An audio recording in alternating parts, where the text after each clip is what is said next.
20 minute तक सब्जी वाले को जब सब्जी पे पानी छींटते हुए ग्राहक ने देखा तो उसके अंदर का व्यंगकार जागा।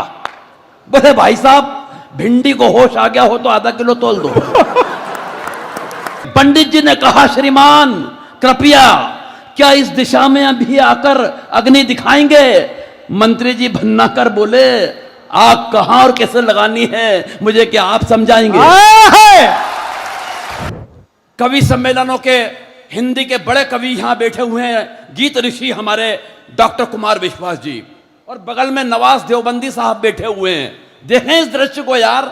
मैं तो धर्म के धिक्कारियों और मजहब के मक्कारियों से कहना चाहता हूं कि इधर थाल उठा पूजा का, इधर अजान हुई।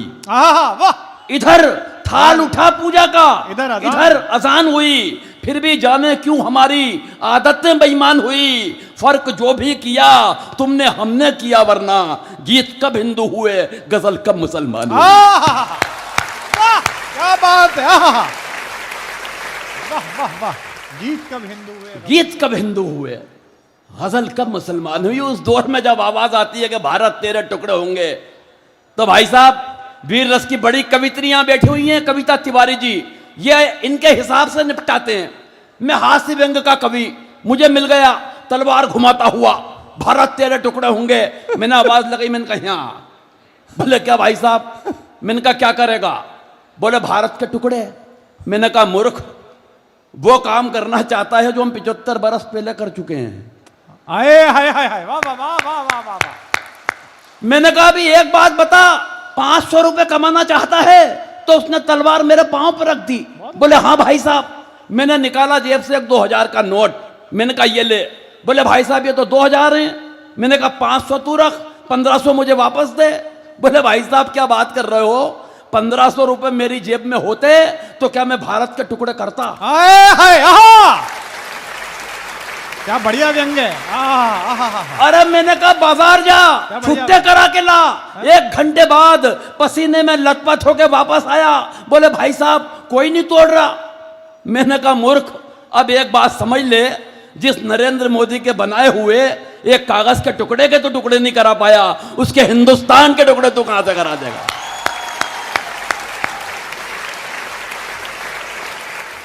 ऐसे भी समझा सकते हैं। लेकिन फुर्सत निकालकर इतने लोग कवि सम्मेलन में आए हैं, ये निश्चित रूप से कवि सम्मेलन की और हिंदी कविता की जीत है साहब। वरना महानगरों की हालत खराब है, किसी के पास फुर्सत नहीं, किसी के पास। पिछले दिनों मुंबई एक कवि सम्मेलन में गया। कवि सम्मेलन के अगले दिन जुहू बीच पे घूमने चला गया। मैंने देखा एक महिला एकांत में दहाड़े मार के रो रही। मैं उस महिला के पास गया, सहानुभूति पूर्वक तरीके से उसके कंधे पे हाथ रखा। मैंने कहा बहन जी क्या बात है, क्यों रो रही हैं? तो वो उछल के खड़ी हो गई, आंसू पोंछ लिए। बोले कुछ नहीं भाई साहब, पिछले महीने पति ने मारा। मैंने कहा पिछले महीने मारा और आप आज रो रही हैं? बोले फुर्सत ही नहीं मिली।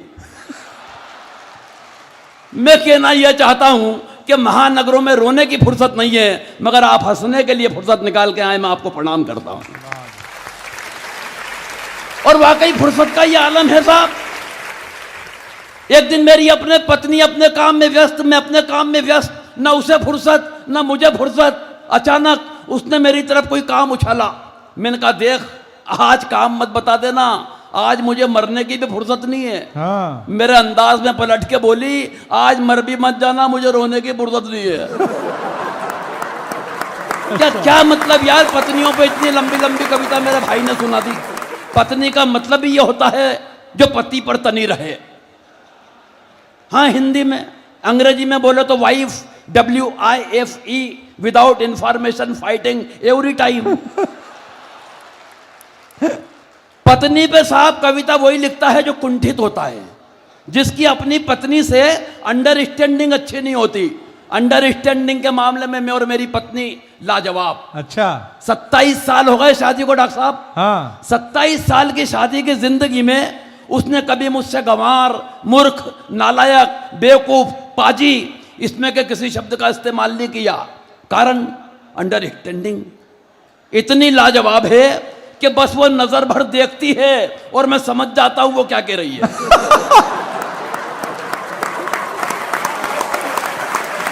अच्छा है।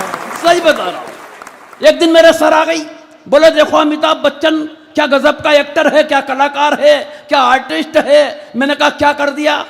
बोले शराबी पिक्चर आ रही है टीवी पे, पूरी फिल्म में एक बूंद शराब की पट्टे ने नहीं पी, लेकिन जो एक्टिंग की है वो कितनी कमाल की है। मैंने कहा मूर्ख औरत, उससे बड़ा एक्टर मैं। बोली कैसे? मैंने कहा 27 बरस से रोजाना पीने के बाद जो नहीं पीने की एक्टिंग मैं करता हूं। यार ताली कमजोर हो रही है आपकी थोड़ी। ये मेरा आपसे सिर्फ जुड़ने का क्रम चल रहा है। अब मैं डॉक्टर साहब ने जैसा बताया व्यंग का कवि हूं, मैं व्यंग की एक कविता आप तक पहुंचाना चाहता हूं। उत्तर प्रदेश है और बता रहे हैं कि बड़े ज्ञानी लोग यहां बैठे हुए हैं, मैं तो जानता हूं। ये तो वो लोग हैं जो विज्ञान को फेल कर दें, वैज्ञानिक को फेल कर दें। हाँ। पिछले दिनों न्यूटन ने एक नियम बताया, इंग्लैंड के वैज्ञानिक ने, कि अगर कागज पे वजन रख दो तो कागज हिलता नहीं है। एक कानपुरिया बोला कि भाई यहां कानपुर आके देख, यहां कागज पे वजन रखने के बाद कागज हिलता है। अच्छा है। ये हैं हम। कितना बारीक।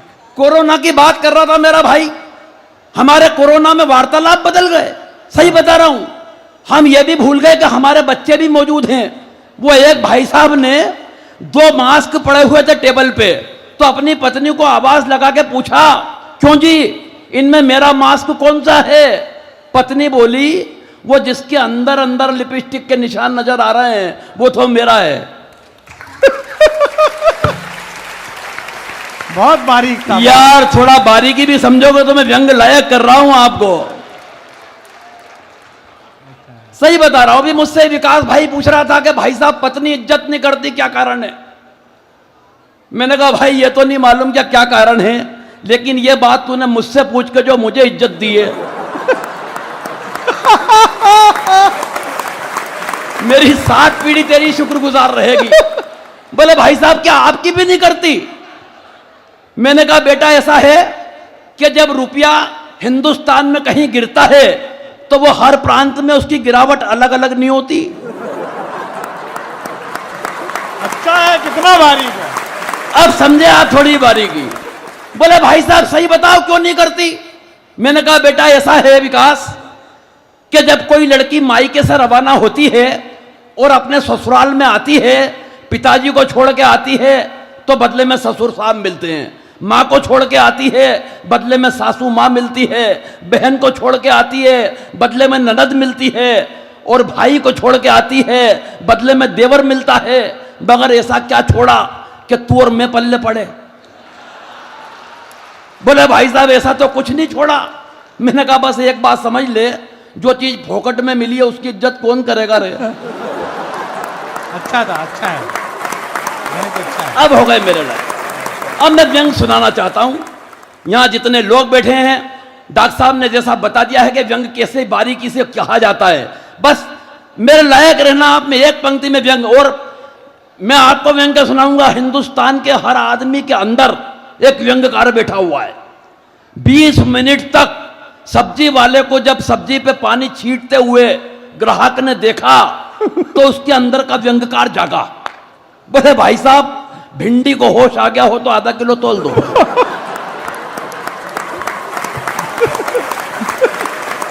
आपकी तालियां बता रही कि आप व्यंग समझ रहे हैं। अब सुनिए आप। आ गया भिंडी को होश।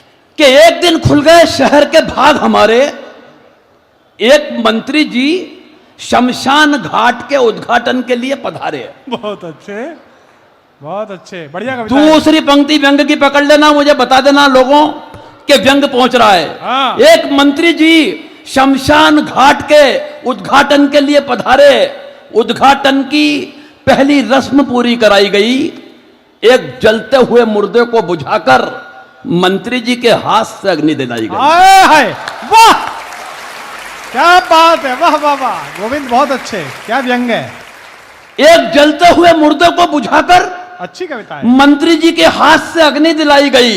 इस घटना से कम एक बात का तो पता चलता है कि आदमी का नसीब खराब हो तो वो मरने के बाद भी भुगतता है।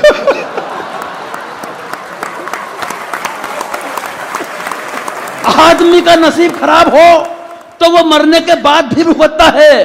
पंडित जी ने कहा, श्रीमान कृपया क्या इस दिशा में आके अग्नि दिखाएंगे? ये अद्भुत है, और व्यंग की अगली पंक्ति पे नहीं कहूंगा साहब के ताली बजाना। अद्भुत है, अद्भुत है। एक पूरे सदन से दावा करता हूं कि रोक के बताना, हाँ। लेकिन अगर मन करे तो फिर जितनी तालियां मिल सके मुझे आखिरी तक मैं जीवन की सर्वश्रेष्ठ पंक्ति व्यंग की आपके हवाले करता हूं। हाँ गोविंद। पंडित जी ने कहा, श्रीमान कृपया क्या इस दिशा में अभी आकर अग्नि दिखाएंगे? मंत्री जी भन्ना कर बोले, आग कहां और कैसे लगानी है मुझे क्या आप समझाएंगे? जिंदाबाद। तालियां थोड़ी कम थी, क्या लाइन है, वाह। आग कहां और कैसे लगानी है हमें अब आप बताएंगे। आग कहां और कैसे लगानी है मुझे क्या आप समझाएंगे? अरे हम इस हिंदुस्तान की राजनीति को बरसों से झेल रहे हैं, रोजाना विरोधियों के साथ तरह तरह की आग से खेल रहे हैं। और पंडित जी आप तो बुजुर्ग हैं, आपको तो कम से कम ये बात समझ में आनी चाहिए कि आग दिशा देख के नहीं, आग तो हवा का रुख देख के लगानी चाहिए।